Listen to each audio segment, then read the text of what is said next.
सवैया।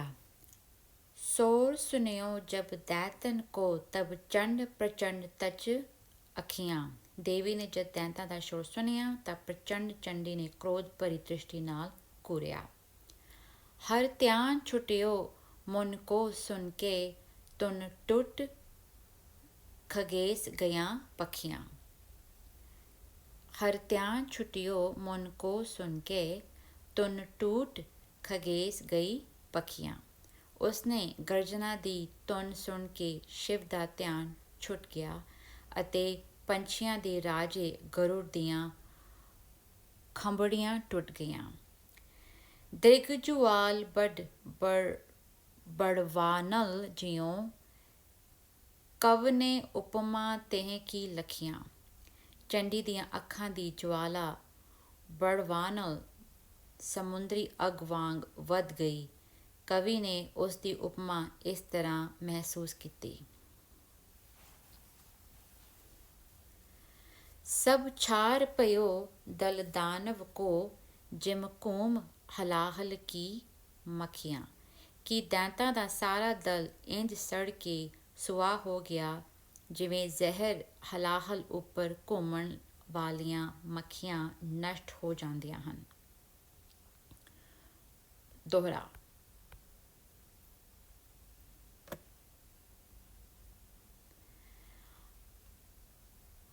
ਔਰ ਸਕਲ ਸੈਨਾ ਜਰੀ, ਬਚਿਓ ਸੂ ਏਕੇ ਪ੍ਰੇਤ।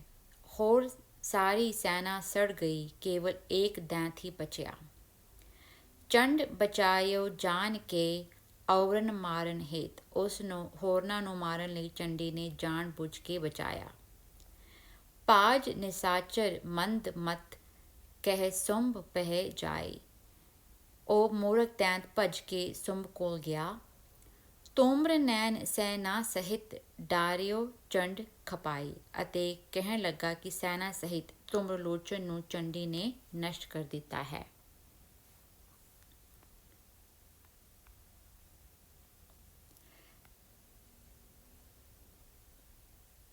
ਸਕਲ ਕਟੇ ਪਟ ਕਟਕ ਕੇ, ਪਾਇਕ ਰਤ ਹੈ ਕੁੰਭ। ਫੌਜ ਦੇ ਸਾਰੇ ਸੂਰਮੇ ਪੈਦਲ, ਰਥਾਂ ਘੋੜਿਆਂ ਅਤੇ ਹਾਥੀਆਂ ਦੇ ਸਵਾਰ ਮਾਰੇ ਗਏ ਹਨ। ਯੋ ਸੁਨ ਬਚਨ ਅਚਰਜ ਹੋਇ, ਕੋਪ ਕੀਓ ਨਿਰਪ ਸੁੰਭ। ਇਹ ਬਚਨ ਸੁਣ ਕੇ ਹੈਰਾਨ ਹੋਏ ਰਾਜੇ ਸੁੰਭ ਨੇ ਕ੍ਰੋਧ ਕੀਤਾ। ਚੰਡ ਮੁੰਡ ਦਵੈ ਦੈਤ ਤਬ, ਲੀਨੇ ਸੁੰਭ ਹਕਾਰ। ਸੁੰਭ ਨੇ ਤਦ ਚੰਡ ਅਤੇ ਮੁੰਡ ਨਾਂ ਦੇ ਦੋਹਾਂ ਦੈਂਤਾਂ ਨੂੰ ਬੁਲਾ ਲਿਆ।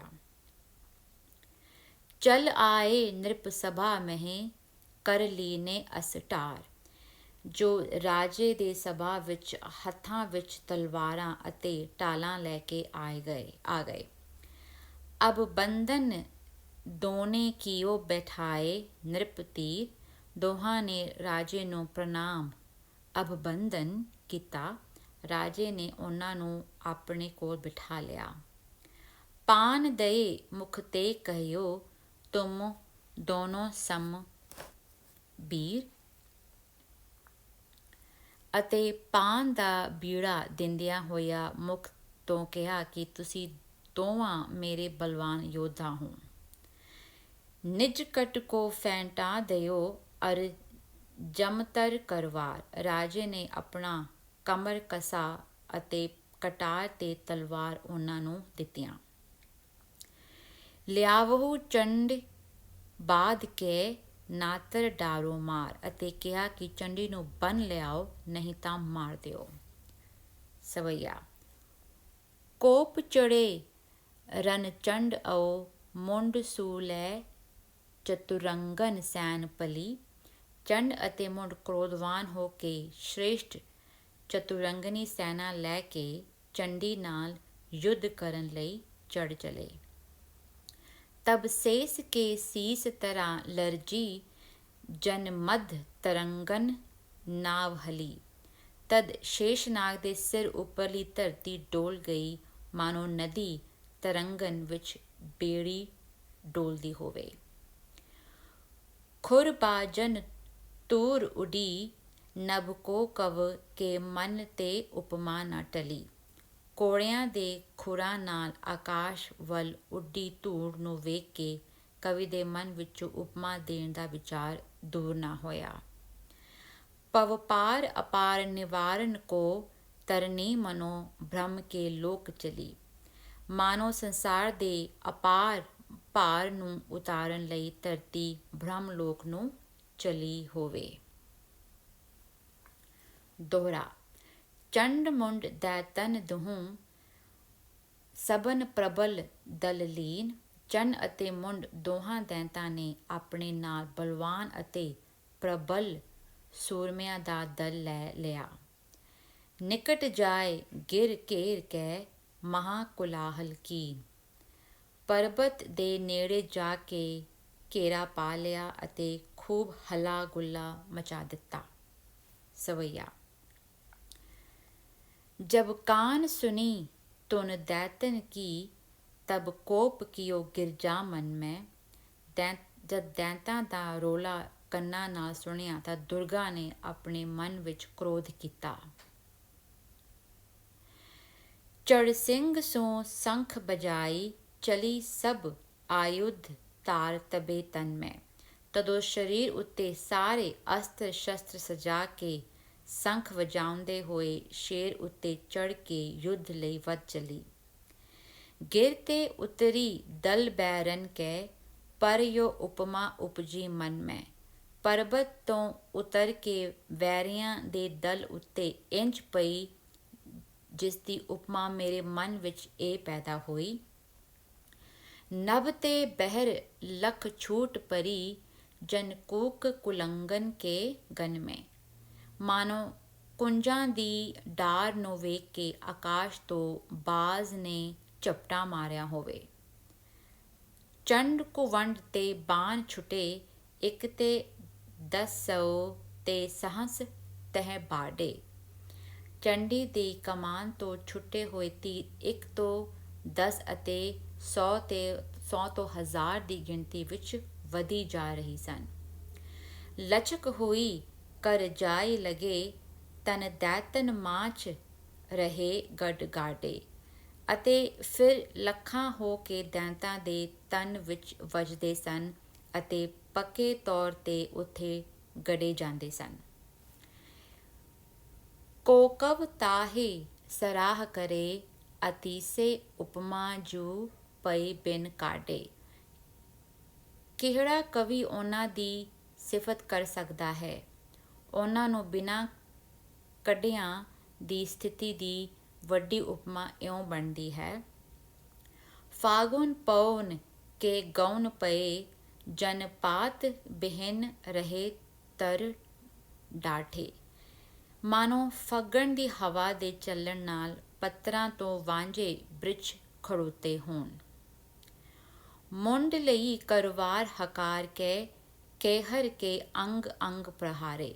ਮੁੰਡ ਨਾਂ ਦੇ ਦੈਂਤ ਨੇ ਤਲਵਾਰ ਫੜ ਕੇ ਅਤੇ ਲਲਕਾਰਾ ਮਾਰ ਕੇ ਸ਼ੇਰ ਦੇ ਅੰਗ ਪ੍ਰਤ ਅੰਗ ਉੱਤੇ ਵਾਰ ਕੀਤਾ। ਫਿਰ ਦਈ ਤਨ ਦੌੜ ਕੇ ਗੌਰ ਕੋ ਘਾਇਲ ਕੈ ਨਿਕਸ ਅੰਗ ਤਾਰੇ। ਫਿਰ ਭੱਜ ਕੇ ਦੁਰਗਾ ਗੌਰ ਦੇ ਸਰੀਰ ਵਿੱਚ ਤਲਵਾਰ ਮਾਰੀ ਜਿਸ ਨਾਲ ਉਸ ਦੇ ਅੰਗ ਵਿੱਚੋਂ ਲਹੂ ਦੀ ਧਾਰ ਨਿਕਲੀ। ਸ੍ਰਵਣ ਭਰੀ ਤਹਰੇ ਕਰ ਦੈਤ ਕੇ ਕੋ ਉਪਮਾ ਕਵ ਔਰ ਵਿਚਾਰੇ। ਲਹੂ ਨਾਲ ਲਿਬੜੀ ਤਲਵਾਰ ਦੈਂਤ ਦੇ ਹੱਥ ਵਿੱਚ ਥਰਥਰਾ ਰਹੀ ਸੀ। ਇਸ ਦੀ ਉਪਮਾ ਕੋਈ ਹੋਰ ਕਵੀ ਪਿਆ ਵਿਚਾਰੇ ਪਰ ਸਾਨੂੰ ਤਾਂ ਇੰਝ ਲੱਗਦੀ ਹੈ। ਪਾਨ ਗੁਮਾਨ ਸੋ ਖਾਈ ਅਘਾਈ ਮਨੋ ਜਮ ਆਪਨੀ ਜੀਭ ਨਿਹਾਰੇ। ਮਾਨੋ ਪੇਟ ਭਰਨ ਪਿੱਛੋਂ ਜਮਰਾਜ ਪਾਨ ਖਾ ਕੇ ਗੁਮਾਨ ਨਾਲ ਆਪਣੀ ਜੀਭ ਵੇਖ ਰਿਹਾ ਹੋਵੇ। ਕਾਉ ਕੇ ਦੈਤ ਚਲਿਓ ਜਬ ਹੀ ਤਬ ਦੇਵੀ ਨਿਖੰਗ ਤੇ ਬਾਨ ਸੂ ਕਾਢੇ। ਜਦੋਂ ਦੈਂਤ ਦੇਵੀ ਨੂੰ ਜ਼ਖਮੀ ਕਰਕੇ ਵਾਪਸ ਚੱਲਿਆ ਤਦੋਂ ਦੇਵੀ ਨੇ ਫੱਤੇ ਵਿੱਚੋਂ ਤੀਰ ਕੱਢ ਲਿਆ।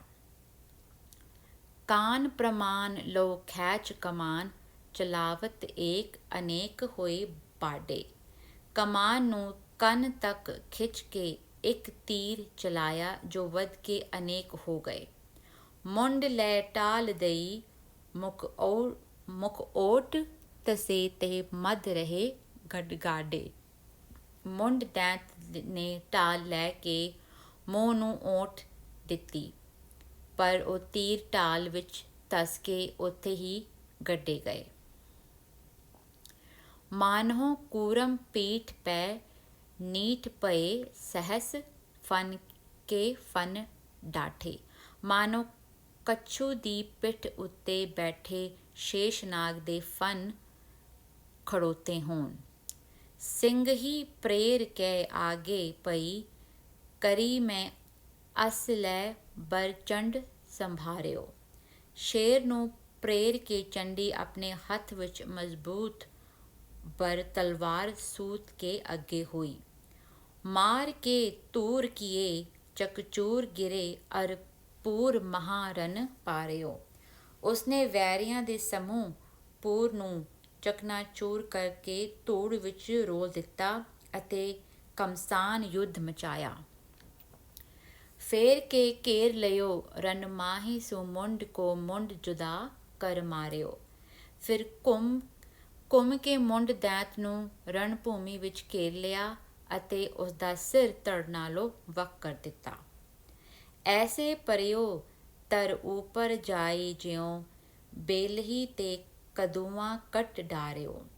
ਉਹ ਧਰਤੀ ਉੱਪਰ ਇੰਝ ਜਾ ਕੇ ਡਿੱਗਿਆ ਜਿਵੇਂ ਵੇਲ ਨਾਲੋਂ ਕੱਦੂ ਕੱਟ ਕੇ ਸੁੱਟਿਆ ਜਾਂਦਾ ਹੈ।